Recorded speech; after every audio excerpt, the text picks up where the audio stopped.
We are Spine Readers. And this is our song, Greeting Seasons.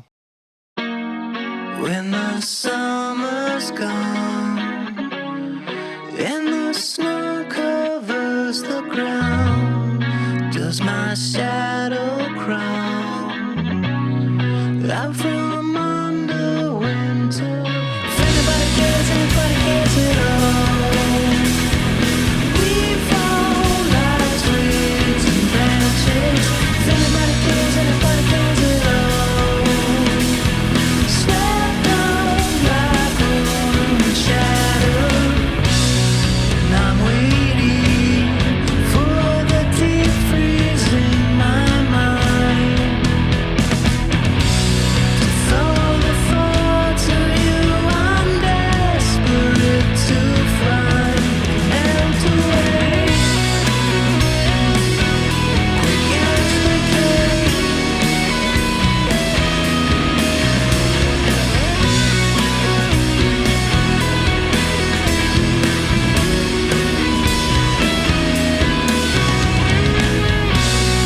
When the birds return,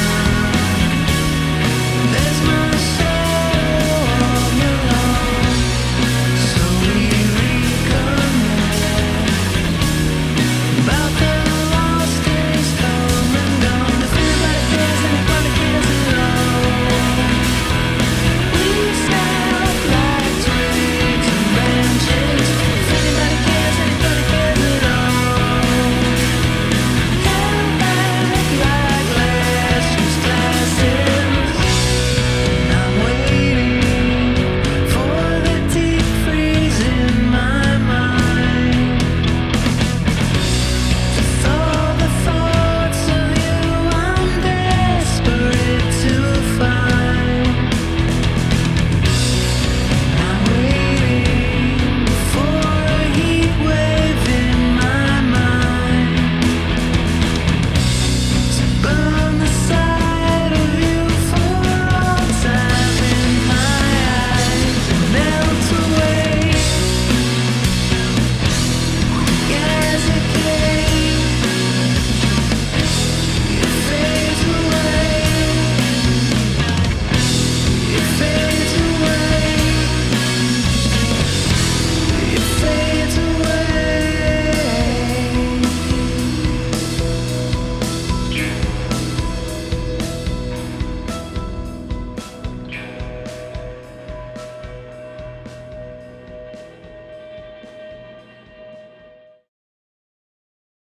Hi, my name is Crevens, and I'm Jesse Stanton. oh shit, we got man. This is Shut Up and Listen, and today we are here with the one, the only, the phenomenal Spine Readers. Thanks for having us. Thank you. Yeah, Thank you. Great to be here. Yeah. Thanks for having us. Oh, thank you for being here, for real. I guess go ahead, for the people that don't know, let them know who you are and what you play. Aaron Cramer, drums and production, audio production in the band. And I'm Justin Maurer, and I play bass and do some key stuff, and we both do some background vocals and things. Hell yeah. Mm-hmm. And Do I introduce myself? yeah. Probably. Okay. So hi, I'm Jesse Stanton. I'm guest hosting this for this one. I'm the music writer for Cascadia Daily News. Just get into it. Get into it. Also, he gonna be back a lot. It's not like he gonna be here one time. He gonna be back a lot. I'll be back. I'll be back. Absolutely. Yeah. But this is my first time, so I'm just getting that out there. Hi guys. So let's get started with. Let's just go right into the history of the band. How did this band come together? Let's start with that. You can feel that. Yeah, I'll take that one. So the Spine Readers came about as a combination, a joining forces between our friend Sean Meyer, his project, kind of a performance art project called Guillotine Eyes, and then a band that I was playing in called Illogicians, kind of a prog rock group. We had collaborated, Illogicians had collaborated with Sean years ago on a song. He came in as a guest vocalist and did some recording with us. And we knew Sean from the scene, just very talented guy that's sort of been in the fabric of the music scene here. Yeah. And after that, I think we were all thinking we need to join forces with this guy. He's good. And at the same time, Justin was coming into Illogicians as the new bass player. We were sort of reformulating things. And very quickly, I think Sean reached out and initiated that, saying, let's start something new. And he had a lot of vision for what he wanted to do with the new project. And so we joined forces and went from there. That's dope. Yeah. So I guess like from going from like the 2 separate bands and then bringing it all together, were like you all still involved with the separate projects while formulating the new one, or was it just? It pretty quickly melted in. coalesced into one Okay. singular project. Yeah. Yeah. That's like a very common theme in Bellingham's. Everybody's in like 5 bands. Yeah. Yeah. Yeah. And Sean definitely was in multiple projects in addition to ours. That's no question. Right, That is par for the course for sure. Absolutely. Hey. And so, I mean, obviously the big thing that we haven't said yet here is that Sean is no longer with us, that Sean Yeah. passed away this January Yep. from cancer. And it was just a huge blow for everybody that knew him. The last time I saw him was in December, and he seemed like, I don't know, he seemed like he was going to be okay. Yep. And then he wasn't. So maybe let's just take a moment and talk about Sean. Let's just talk Yeah, about some of the to. great things that Sean did for people who don't know Sean. Yeah. I would like, if I can, to jump back to Yeah. something that did lead up to the merging of Sean's Yeah, project and absolutely. Illegitians. It was actually the first time that I met Sean. Okay. So I mentioned Guillotine Eyes as one of his past projects as sort of this performance art project. That was a big thing that Sean was into, was he's showing up to put on a show. And Guillotine Eyes was that big time.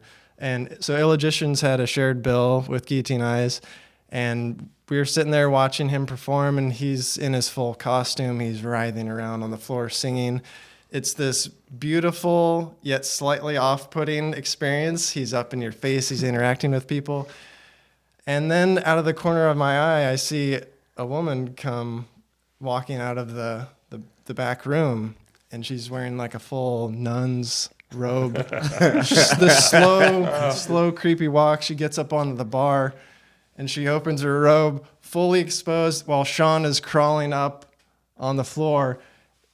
And now he's crawling up, and she has a huge strap-on dildo. Can I say that on the podcast? Yeah, fuck it. And there's a microphone in the dildo, and Sean is up there singing into the dildo microphone. And I'm thinking, oh my God, I've never seen anything like this in town. This is insane. What did that sound like planning that?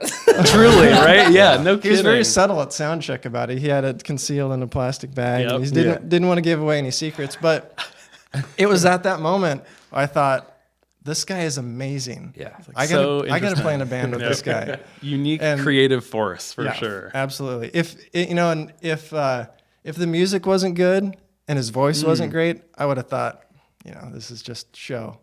But it was the whole deal, Yeah. the whole package. And I really thought, I got to join forces with this guy. He's amazing.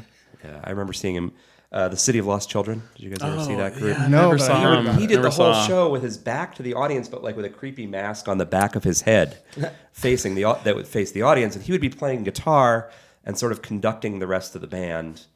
And then there were a couple singers in front of him. Amazing music. That was one of my Yeah. favorites. Probably the one a lot of people know him from, even if you're just sort of a casual fan, is doing the David Bowie. Yes, yeah. Scary Monster and the Super Creeps, Yep. which was a big draw in town for several years. And it's not that all of his music sounds like Bowie, but I think that Bowie thing of like reinventing yourself all the time, paying a lot of attention to the visuals and that kind of creativity. If you're a fan of David Bowie and you start digging into Sean Meyer's back catalog, you're gonna find. Maybe not every phase, Totally. Yeah. Maybe you're not going to go for every phase of it. Clearly very influenced by Yeah. him for sure. Yeah. Yep, indeed. Yeah, it's a thread that goes throughout that. Like, I think the reinventing yourself and constantly rethinking things in your approach. But then didn't he also have he had a straight ahead country cover band Yeah, at one point? yeah, I'm just for sure. whatever came Country along. Bends. Whatever came along, he was gonna. I think that was important to him creatively, is that there are no boundaries. The formation of Spine Raiders, kind of a informal ethos or thing that we talked about, was let's make music where there are no rules, and it's sort of this. It can be this collage element where we're just mashing things together that maybe conventionally don't go Shouldn't be. together. And I think on our first record, that first song, Mission Statement, which the title to me is very appropriate, yeah. is the capturing of that idea. It's a like a 15-minute song of like 20 different styles just forced together, and it's like a roller coaster ride stylistically, you know. Yeah. And that was very much Sean's his MO was to make that happen. Yep. Yeah. Should we talk about maybe some of the other Spine Readers projects throughout the years? Maybe talk about Hook and the Snake. Yeah. Speaking of Sean and his creative force, it wasn't just music, it was everything. Every corner of town, there was some place that he was involved with doing some creative project, whether it's drawing or making some graphic art. The Hook and the Snake album was kind of his brainchild that we ended up starting during the pandemic, I think. Is that when it really took off? We were recording music, you know, like we always had, and we were approaching an album's worth of music, and we were asking ourselves, what do we do with this, you know? Because releasing music these days, it's, in my mind, it's always a question, how do you release it? You can release it digitally, and you put it on the internet, you put it on the streaming services, and that's that, and you talk about it for a week, and then you kind of forget about it. Yeah. And so we were asking ourselves, what do we do with this release? And Sean initiated the idea of doing a comic book that accompanies the record. And so he sort of reverse engineered a concept album out of what we had recorded. Truly. He was looking at the lyrics, studying it, and we talked it through, and he, drafted this story that sort of ties all these songs together. So the end product was a comic book fully illustrated by Sean, all of his original artwork that tells a story. And then the comic book leads you to the record.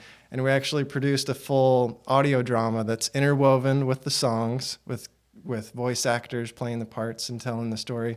So you go to that, you listen to that, and then you return to the comic book to wrap up the story. And it's a complete package. A big multi-part thing. And Sean tapped his whole network for all the voice actors on the album part of it. It's very, very cool to listen to all the people he got involved with it. And that was another big main motivator in the Spine Readers project, was to kind of take in as many influences and contributions as possible. So that was a perfect kind of defining project for us, I think. It's really cool. It is really cool. Yeah. I think it's just such a great thing for any band these days to think about, is like, what else can we do besides just put out an album, hope people listen to it. Yeah. What else can we do to tie in other forms of creativity? Mm-hmm. More bands should do that kind of stuff. I agree. Yeah. Let's see. What does that bring us to? Well, let's talk about the new one. Let's talk about the campaign for the new one. So this shit, bro. What the fuck? What? I'm just mind blown. Just the reverse engineer. I was still stuck on the shit. It's super impressive. It is cool. We should have brought one. Yeah, it is cool. The fact that it was reverse engineered. There's songs that all kind of thematically went together. It's amazing stuff. It's cool. Putting together albums. I know folks that concept and then they make it. Me, I usually just make a bunch of songs like, okay, that makes sense. But to make it a whole damn story, that's next level. It's truly amazing. Yeah. And he did filmmaking too, right? He did Trailer War. Trailer Wars is a huge thing in town. Yeah, if you've been in Bellingham for a while. Yeah. He was integral in the foundation of that, and it's just amazing to know how many people he was involved with in the production of all that stuff back in the day too, and it proliferates to this day. It's pretty amazing. I recommend to anyone. Oh man, go on YouTube, Trailer Wars. Search, and you'll find some primo material. We'll be right back after these messages. We'd like to give a special thanks to Lost Giant Cider Company, always providing us with our cider beverages and the best of the cider beverages. Visit Lost Giant's tap room in the heart of Bellingham at 1200 Meter Avenue in the Haskell Business Center. It's just down the street from Lakeway Fred Meyer. Menace Brewing, located in the Fountain District, is where flavor is unleashed. It serves as a local hub of craft beer and community. Recognized as the neighborhood's premier soccer hangout, I love me some soccer. Menace Brewing isn't just a brewery, it's the go-to spot for sports action and local engagement. Visitors can catch the game, connect with fellow fans, and immerse themselves in the heart of the spirited community. Menace Brewing invites everyone to join them, where every visit feels like coming home. Experience Menace Brewing in Bellingham today. And welcome back. Okay, so let's talk a little. Let's move on into the new project. Yeah. So, you guys have been, I'll let you tell it, but putting out singles Yeah, yeah. Series of singles. And We'd then, been recording music kind of the way we had been for the last 2 or 3 years now. We've kind of made a healthy formula of bringing ideas and workshopping them all together and kind of putting them through the creative blender of the three of us. So we'd gotten a pretty comfortable process down for that and did some for the last album, kind of got a new batch going and realized by the end of getting a good chunk of songs that we might be on our way to an album. So we had like maybe 7 or 8 solidly done songs that by like fall last year or something like that. Yeah, and kind of the similar deal. Like we got going on recording, and again we were asking ourselves, what do we do? How do we release this? Yeah. Like we can't stop. We just making continue it, recording, and then we go, what do we do with it? You know. Yeah. But this time, as you mentioned, we were releasing singles every 2 weeks for however long it was, 6 months. Yeah. And again, that was another scheme. How do we extend the time that you get to sort of dwell on something and talk about it? And that was our new idea to do that. It's kind of like the waterfall where you do the single, and then it all comes together at the end. Exactly. Oh Yes. yeah, no, I love that. I love that formula. Yeah. Yeah, I enjoyed it. And it was also an opportunity to do new artwork every 2 weeks. Yeah. Which is a big thing that Sean loved to do. But yeah, every 2 weeks released a single, and then we got to the end of it and it was like, okay, what do we do? And unfortunately, that all culminated and came together right as Sean got very ill and passed away. So thankfully, through that process, Sean was determined to be involved in the process. He is just an absolute force. And it was a special time creatively for all of us because we knew he was not doing well, but he was determined to see that project through to the end. And so we got through all the mixing, mastering, sequencing the album, got his final sign off and approval. The artwork for the album is all his concept, his original illustrations. So that brought us to how do we release this thing properly? Yeah. And so, we decided, let's do it on vinyl. That's something that we hadn't done before. It's a fairly popular physical format. It's something special too. The artwork is bigger. Yeah. It's a good You presentation. have it up on the wall, you know what I'm saying? Yep. Yeah, exactly. It makes for a great wall artwork piece. But yeah, we got some friends that came in to help us put together the artwork. Sean had talked a lot about the concept, how he wants it to look. And so we brought in the Spine Readers artwork committee, we had Julia, Chase, and Tyler. Hey, shout out to all y'all. Shout out to y'all. Yes. Artwork committee. Yeah, Truly. they helped us actually realize Sean's concept, and it just looks awesome. It looks so amazing. Yeah. I'm looking forward to having it in my hand here soon. That's a different feeling. Have y'all ever had anything on like any physicals or like on vinyl actually? We in did particular? cassettes. Cassettes, We got those are always cassettes. fun. We did the CDs with the comic book. So the comic book, there's something physical, but the vinyl was Vinyl's the new one. last one that we hadn't really fully done. So it seemed fitting for a big, iconic sort of flagship thing for us. Yeah. Yeah. And I suppose we should add too that so we're running the release as a pre-order campaign. As you probably know, vinyl takes a long time to get in hand. It's several months to make that happen. But we're running a pre-order campaign through an Indiegogo campaign, and we're combining it with a fundraiser. We're raising money for Bellingham Public Schools music education. Sean was a guitar teacher for years in town, and he mostly taught young kids how to play guitar, and so that's kind of why we chose music education. It's something that was meaningful to Sean, and it's something that we can give back to the community. So you can get on Indiegogo, $15 for a record. That covers the cost of us pressing it, and then you can donate as much as you're willing to. We're happy to facilitate that, and at the end of the campaign, we'll pool all that extra money, and we'll donate to the public schools in honor of Sean. Yeah. This is what the That's fuck great. I'm talking I know. about. Yeah. This is what No, I'm it's- talking about. Tap in. Shut up and listen. Listen right now, and make sure you donate. That's right. Yeah. Kids need music. Yes, I had music technology class when I was in high school. Yeah. And it was like I got a bunch of kids to sign a petition in order to create this class in my high school. And they basically put Pro Tools in a computer lab. And you got a little interface, a little 25 key MIDI, you know what I'm saying? And we just go in there. It was the band teacher. He ain't know shit about about Pro Tools and nothing, right? So you could tell he's like learning and then teaching us.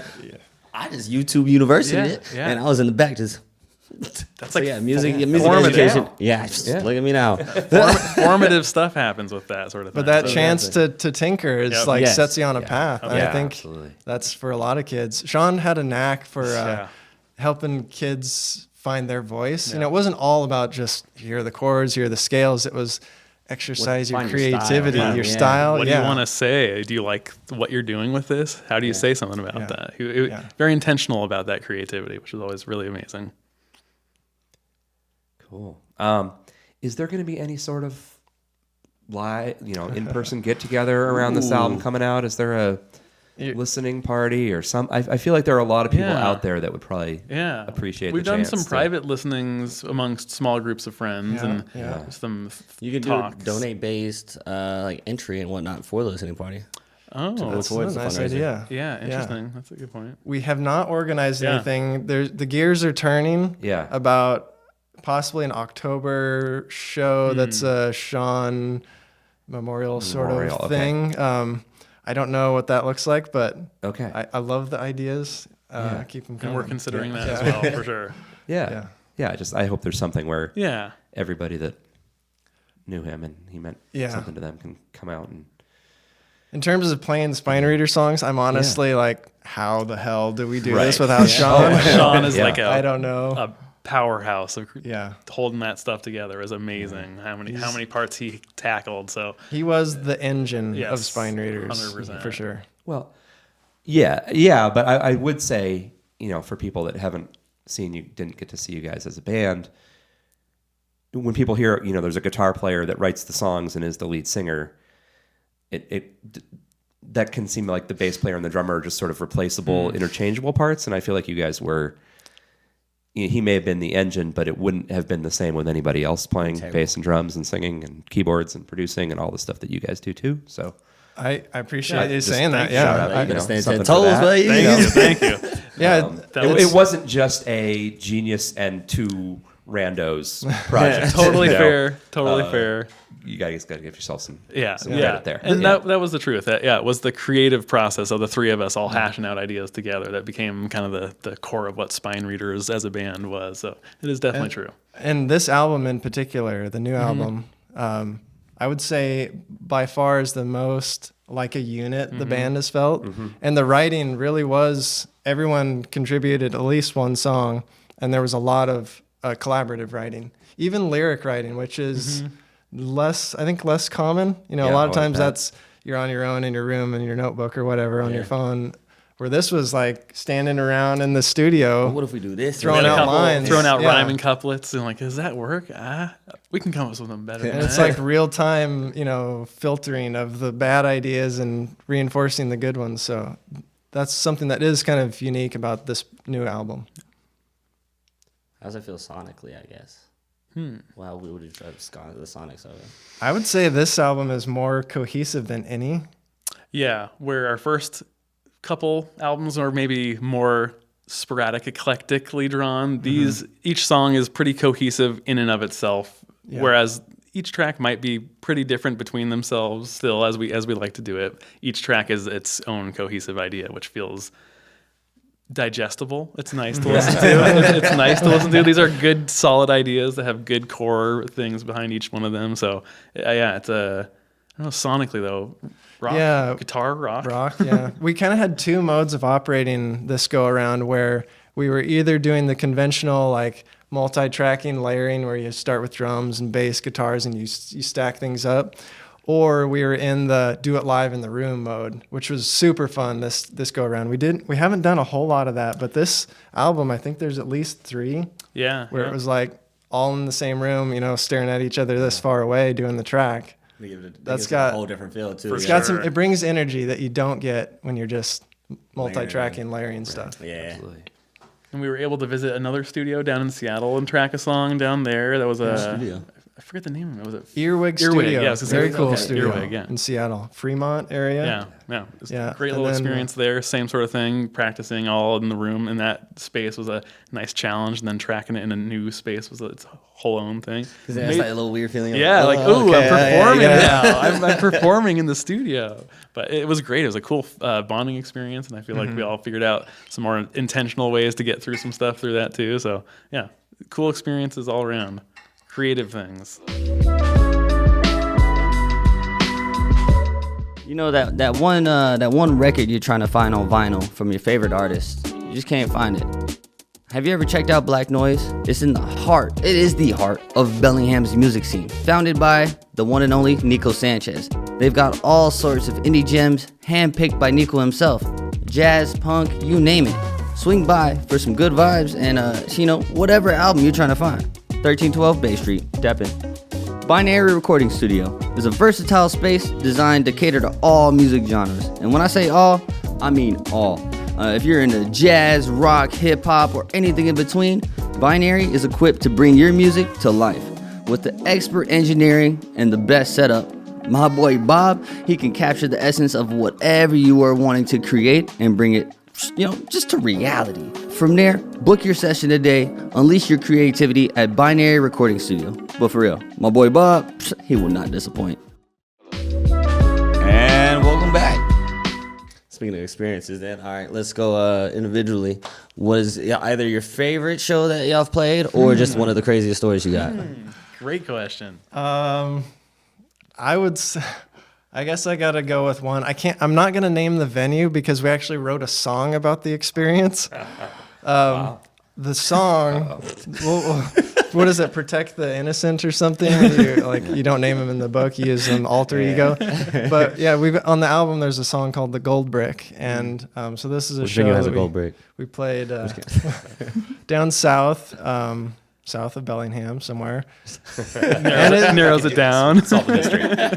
Right, it's one of those places you walk in and right away, like everyone that's sitting there turns and looks at you, like they don't know you, but they know everyone else that's in the room. It's a lot of locals. Oh, damn. Yeah. And then the place had a vibe that was, what was the theme? Like, It's like Lord of the Rings. Lord of the Pretty- Rings? It was wild. It was cool. It's a great cozy spot. We enjoyed it very much, but it was very unique for us. We hadn't played shows in that sort of space before, so it was like, oh man, what a specific, unique venue for spine readers to be doing our kind of ambitious, wild stuff. And it was a great experience, though. We met lots of people who we actually had a great time talking with, and they were very approachable and came up to us and talked with us a bit too. But we got that small town sort of feel and welcome from everybody.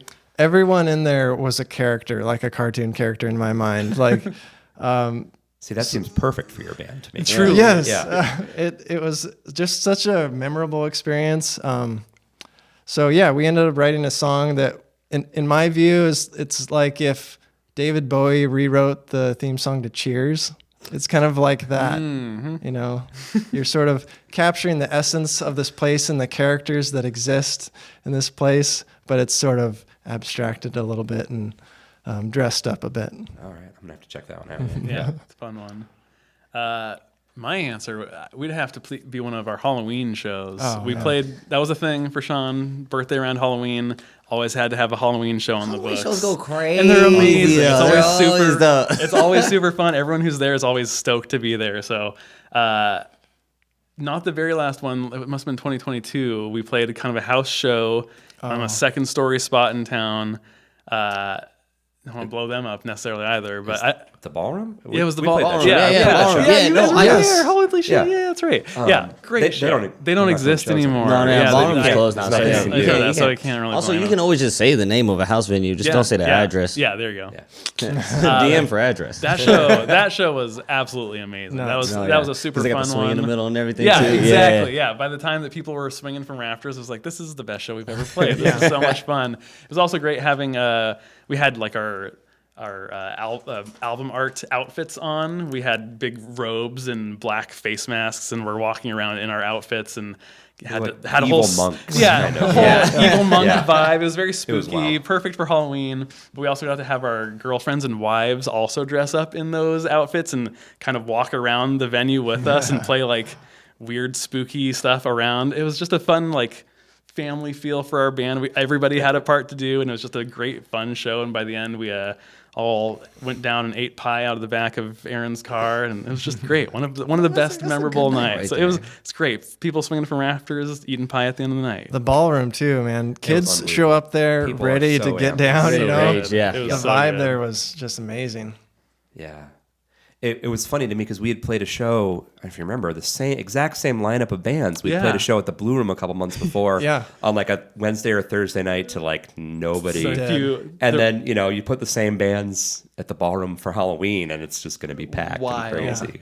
It really is a testament to the people that are timing running and the that place. they are the kind of the heart of their scene. Yeah. Yeah. The young people. It's Yeah, awesome. I feel like a lot of the audience there would show up no matter what the band was, just because they knew it was going to be They know something it's gonna cool. be good. It'd be You a know it's fun gonna be night. good. Come Yeah. vibe out. All the homies gonna be there. Oh Yep. yeah. Yeah. What else? So what's? This is a tough one, but like, what's next for you two? Do you guys have musical Yeah. plans beyond Well, Spine Readers Aaron- or something? Aaron's still definitely. We're both going through some of the files that Sean has written as demos and things, and we've got a huge Dropbox full of demos and ideas and things. So we're in the process of going through some of that right now. You've written a couple songs, original songs that are now getting put through the same creative process that we've kind of developed, and going through the demos. You can speak more. Yeah, about the big thing right now is getting the album released, and part of that we're including a digital download. You buy the vinyl, you get a digital download. So we're also throwing in a bunch of bonus material. So there's at least 3 tracks that were written and demoed by Sean that we have taken and fully produced.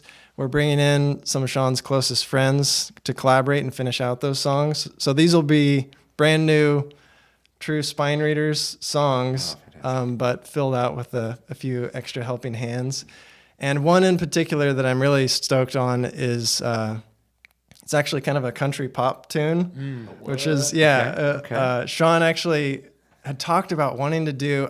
He would say, I want to do a straight up country pop tune. Okay, let's do it. Yeah. We just never got around to it. But he did email me a demo. This was years ago, saying, here's my country pop tune. We just never got to it. Spine Readers gone Nashville. Yeah, Totally. right. Yes, yeah. So we're doing that one. We got it. And what's really cool is we use some of the new AI technology where you can extract a voice. Wow. So we've extracted his voice out of his iPhone voice memos demo, and it's got him singing the song. So Pretty cool. Super cool. Yeah, just a really This is the rough first demo. time I've heard AI being used the right way. That was literally That's same fucking genius. yeah, same thing we said too.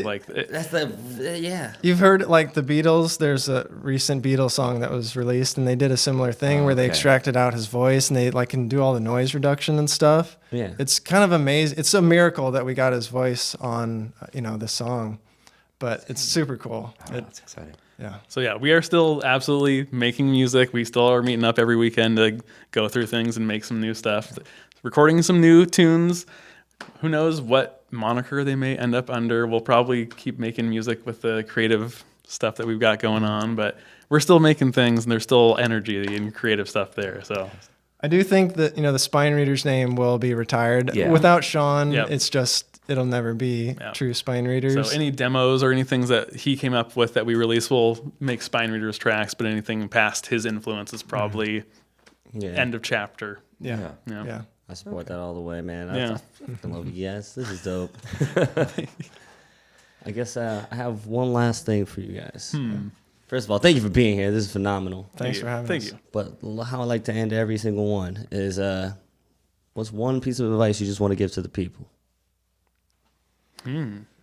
It's like just any piece of advice. Any piece of advice? I'm going to keep it on music because that's something that I maybe know a little bit about. Is in the scene, I would say, be a scene builder, meaning collaborate with the people around you, go see their projects so they come see your projects. Because the scene, a healthy scene really is an ecosystem. And Sean was kind of the master of that. He was big on the collaboration, networking, and supporting and lifting up other people's projects. So that would be my advice: is take that on and live that ethos there. Nice. Yeah. I like it. It's really good. My advice, I guess, simple. Tell somebody that you love them. Oh, Do that while you can. Yeah. Done. Real shit. Yep. for sure. Jesse, I'm gonna let you do one because it's your first day in. Let's go ahead. I gotta give advice now too. I wasn't ready for this. I thought I was just asking questions tonight. Nah, now you getting the question.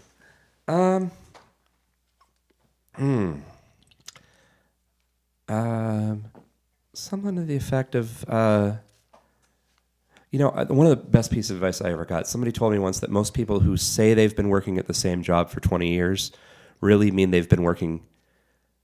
It's not that you have 20 years experience, you have the same 1 year of experience 20 years over. Does that make sense? Yeah. So not necessarily professionally, but always be thinking about like, what can I do in my life so that I'm doing something new and taking on something new.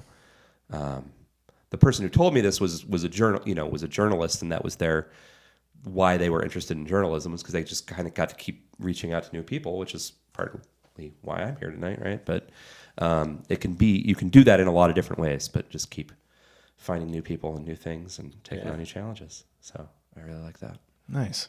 Yeah. Oh, that's great. Man, this is what you call education. So at the end of the day, man, shout out to y'all motherfuckers. Shout out to Jesse for being here. Appreciate you. Hey, don't worry about it. Hey, shout out to Menace and Lost Giants. We love you. We love you, Bellingham. We love you, the greater Seattle area. These are Spine Readers, and this is Shut Up and Listen. Y'all stay beautiful, stay blessed, and man, stay hydrated. Stay hydrated. That's really good advice.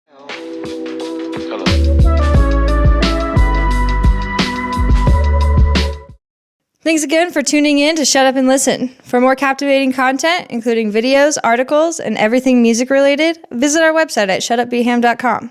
Don't forget to hit the subscribe button wherever you get your podcast, and join the conversation by following us at Shut Up and Listen Beham on Instagram, YouTube, Facebook, and Twitter. Shut Up and Listen is proudly produced by Rocket Soul and Binary Recording Studio. Stay tuned for more fantastic episodes.